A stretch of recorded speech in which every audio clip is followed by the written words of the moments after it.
आज पीएम मोदी का गुजरात दौरा। पीएम बोले, किसानों के हित के लिए 24 घंटे तैयार हैं।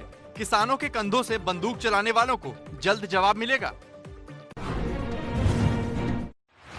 लगातार 20 दिन से जारी है किसानों का आंदोलन।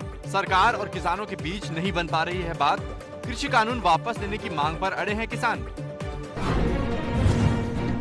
कृषि कानून के खिलाफ प्रदर्शन में अब तक 13 किसानों की मौत हो चुकी है। किसानों ने कहा 20 दिसंबर को श्रद्धांजलि समारोह रखा जाएगा। एबीपी न्यूज पर किसानों और सरकार के बीच बातचीत।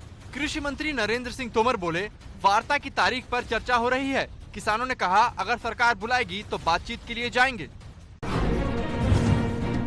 कृषि मंत्री नरेंद्र सिंह तोमर से मिलने पहुंचा किसानों का प्रतिनिधिमंडल। 30 किसान नेताओं ने मुलाकात कर कृषि बिल पर समर्थन दिया।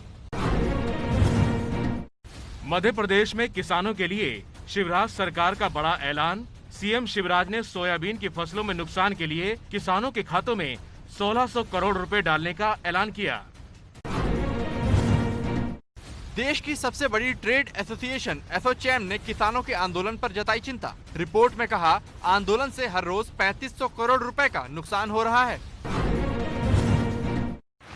शुक्रवार तक को बीजेपी में शामिल हो सकते हैं शुभेंदु अधिकारी। सूत्रों के मुताबिक नंदीग्राम विधायक के पद से इस्तीफा भी देंगे शुभेंदु। टीएमसी के बागी नेता शुभेंदु अधिकारी को केंद्र सरकार ने दी जेड कैटेगरी सुरक्षा। इससे पहले शुभेंदु अधिकारी ने राज्य पुलिस की जेड कैटेगरी सुरक्षा छोड़ दी थी।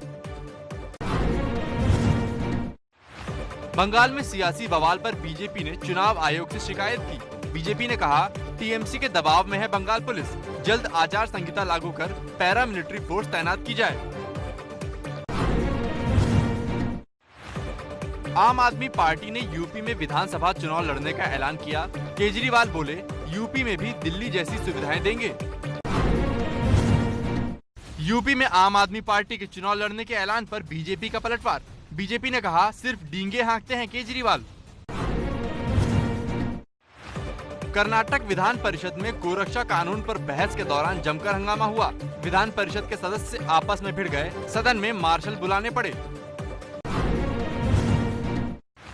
कर्नाटक विधानसभा में हंगामे के दौरान कांग्रेस विधान परिषद के सदस्यों ने उपसभापति को कुर्सी से खींचकर नीचे उतारा। उपसभापति के साथ धक्का मुक्की भी की।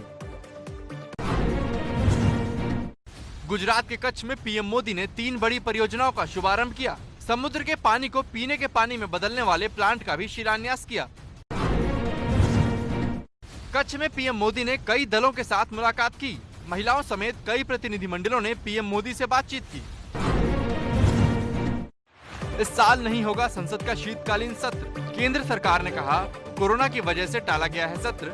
जनवरी के आखिरी हफ्ते में बजट पेश होगा। संसद सत्र नहीं होने पर कांग्रेस का सरकार पर हमला। अधीर रंजन बोले, सदन चलते ही किसानों के मुद्दे सामने आ जाएंगे, इसलिए सरकार सत्र नहीं बुला रही है। तमिलनाडु में कमल हसन का रोड शो। विरुधुनगर में कमल हसन के रोड शो में उमड़ा जनसैलाब। कांग्रेस में मचे घमासान के बीच सोनिया गांधी को कमलनाथ की सलाह। बोले, नाराज नेताओं से मिलकर बातचीत करें सोनिया गांधी।